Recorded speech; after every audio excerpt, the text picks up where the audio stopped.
বিসমিল্লাহির রহমানির রহিম। আসসালামু আলাইকুম। আজকে আবার রোস্ট রান্না করতেছি, একটু অন্যরকম করে। আজকে আমি লাল মরিচের পাউডারটা দিব না, দিব শুধু কাঁচা মরিচ। তো পেঁয়াজটা অলরেডি লাল করে নিয়েছি, সেটার মধ্যে দিয়ে দিলাম আদা রসুন বাটা। আর আমি মুরগির মধ্যে একটু আদা রসুন বাটা আর একটু লবণ দিয়ে আগে ভেজে নিয়েছি, হালকা ভাজা দিয়েছিলাম। এখন আমি এটার মধ্যে দিয়ে দিলাম আদা রসুন বাটা। এখন দিব আমি পেঁয়াজ আর কাঁচামরিচ বাটা একটু দেবো।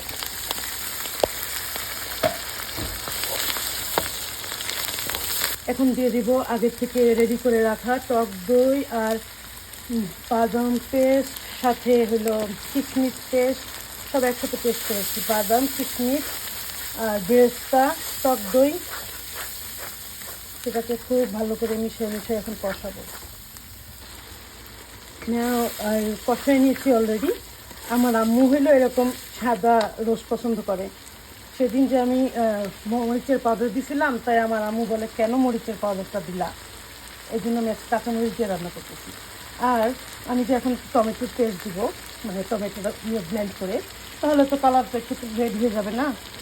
তারপরে দিলাম আর টমেটো কেচাপ না দিয়ে আমি টমেটোর যে নিজে পেস্ট করে দিয়েছি, এটা দিলে একটু কালারটা চেঞ্জ হয়ে যায়। তো আমার আম্মু বলতেছিল কেন তুমি লাল মরিচের পাউডারটা দিলা সেদিন। তো এটার মধ্যে না আমি একটু পপসি সিটও দিয়েছি। পপসি সিট হইলো আপনার কী বলে তাকে, পোস্তর দানা দিয়েছি, কাঠবাদাম দিয়েছি, কিশমিশ বাইটে দিয়েছি। এই এখন এর মধ্যে 2টা আলু বোখারা আর কাঁচামরিচ দিব, কিন্তু তার আগে আমি চিকেনটা দিব। আমার কাছে এখানে এরকম থাই আর এরকম লেগ মিলাইয়া 20 পিস আছে,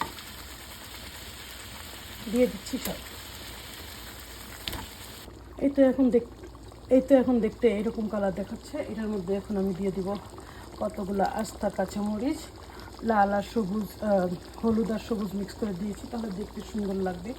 আর এই 2টা আলু বোখারা, আর দিব আমি এই কেওড়া জল 1 ফোঁটা কেওড়া, আর দিব এই গোলাপ জলটা 1 ফোঁটা। দেন নাড়াচাড়া দিয়ে আমার এটা নামিয়ে ফেলবো, সার্ভ করে ফেলবো। আজকে এই পর্যন্তই। সবাই ভালো থাকবেন, সুস্থ থাকবেন, আমার সাথে থাকবেন। আল্লাহ হাফেজ।